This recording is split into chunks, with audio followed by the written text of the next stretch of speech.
Okay, just a little bit of history.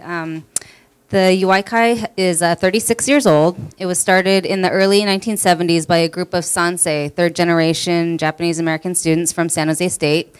The organization was called Asians for Community Action. Their main goal was to increase public awareness of Asian American culture and heritage. The temporary senior center opened in the Issei Memorial Building on 5th Street, and then in 1993, the current existing Yuaikai building was built by donated funds. So some of our existing programs that we have here today, we have a senior day service program that's for our elder seniors. They do different activities. It's from 10 o'clock in the morning until 3 in the afternoon. They come up here. We have a nutrition program, so they come up here for lunch. And the nutrition program serves approximately 80 or so people per day. It's a suggested donation of $2.50 for any senior that's 60 and over. Anybody under 60, it's $5. We also have a variety of different activities and social programs. We have a pool table in the next room over there. We have different arts and crafts and hula dancing and line dancing and all different kinds of social programs. And am I leaving anything out? Oh, we have bingo. We have movies once a month. We have different types of outings. We provide a lot of different services for the seniors, like grocery shopping and cemetery visits and things like that. So we do offer a lot, and it's surprising. I'm learning. I've only been here for about a year, and I'm still learning about different things that we offer. Great, thanks. And then in terms of volunteer opportunities, Julie, did you want to tell us about how people can get involved with Yuaikai? We're a staff of 33 people. It's just amazing the work that we put out here. But we really do rely on volunteers. We have about 11 to 1,200 volunteers a year. One of our programs that is strictly run by volunteers is our newspaper rolling. It's every Friday. There's about 40 mostly senior volunteers that come, and they roll newspaper, and we sell it to the local florist, and we make $10,000 to $13,000 a year on that program, and it's all volunteer labor and newspapers donated.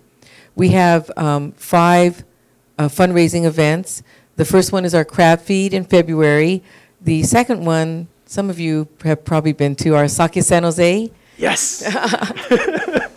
And we have a Neomachi run. It's a 5K fun run. And then we have a golf tournament that's coming up at the end of this month. And then we have a mochisuki. We make homemade rice cakes. So yeah, we have an event. Then we have our just our regular events for seniors. Another one that's coming up that is really fulfilling. It's called Kerokai. We honor seniors that are 75 and over. And of that group, I think we're inviting 675 seniors that are over 75.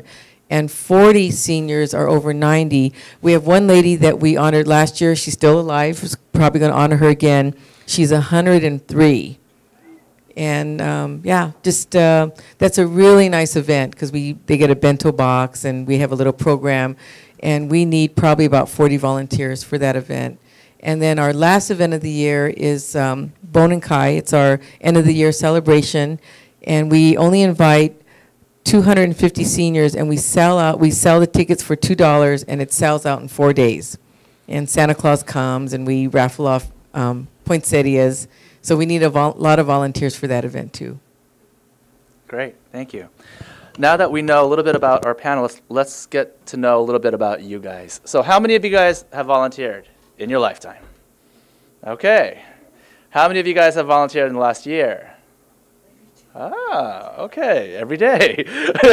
How many of you guys volunteer, say, more than 4 hours a week? Wow. Who volunteers more than 10 hours a week? Wow. Who volunteers more than 20 hours a week? Why don't you just tell us how many hours you volunteer? Well, that's incredible. So it looks like we have a group of people that already are starting to do community service and volunteering already. How many of you guys are looking for new volunteer opportunities? Okay, a good fair number of you guys. All right, so why don't we start off with the first question that I had prepared, which is, what makes a great volunteer from your perspective, you know? who's that superstar that you have in mind when I ask this question? Anybody can take it. Sheila! Come on down. Well, for mentoring, because you have such a huge impact on like one person's life, we ask that like a perfect volunteer would be someone who is dedicated. Time commitment, it's like, so we ask only that you give 4 hours of your month. That's it's just that's a lot of hours that you have in your month, and just 4 hours. So that it ends up being about 2 days of your year, right? That you commit to just being there for one person. And so like commitment is a huge requirement that we have, because there have been studies where, especially for mentoring, where if you're in somebody's life and you say that you're going to be there and then suddenly you're not, it actually does more damage to youth when you are there, say, for 3 months, when you said you're at least going to be there for 6. Because it gets them to, not trust as many people. So this is someone that said, I will dedicate 4 hours of my time to you a month. And then suddenly, like, the communication's not there, and you don't have a proper, I don't know, kind of like goodbye at least. That's where I think the damage comes in. But it's someone who is committed, someone who is patient, willing to just sit with a student, sit with their mentee, and just not say anything for a little bit, and know that it can take some time, but they'll turn around, and you'll know when you actually break through. Sitting around for like in the library, even just kind of, hey, you did that math problem wrong, like you can do that for a few hours a month, and then eventually they'll start telling you stories. They'll start telling you, how great their day was. They'll start telling you, or you'll start telling them, like, why are you carrying that knife in your pocket? And they'll listen. It's like, oh, you can actually have a conversation about that, right? True story. I'll tell you about that later. But it's just like, it's the little moments. I mean, I'm sure that many of you know that it's the little moments that you have, even with your friends, even with your family, that mean the most.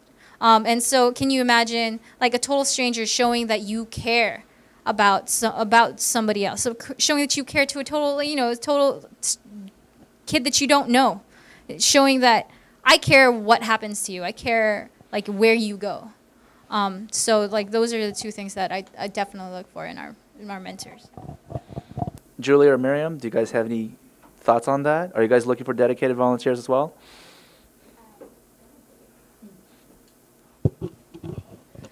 I don't know if any of you have worked with seniors, but they're very honest.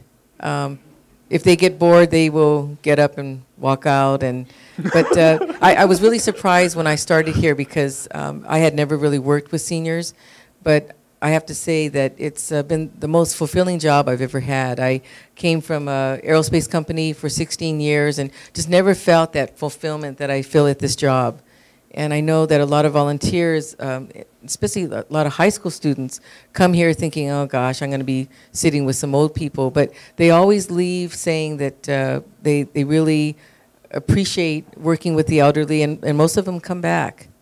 And so to think about a volunteer a good volunteer is somebody who has an open mind, that you come knowing that these people have a great history, something that you could learn from. And they really seem to appreciate life, especially the ones that come to UI Kai. They are here to socialize, and they just really appreciate being here.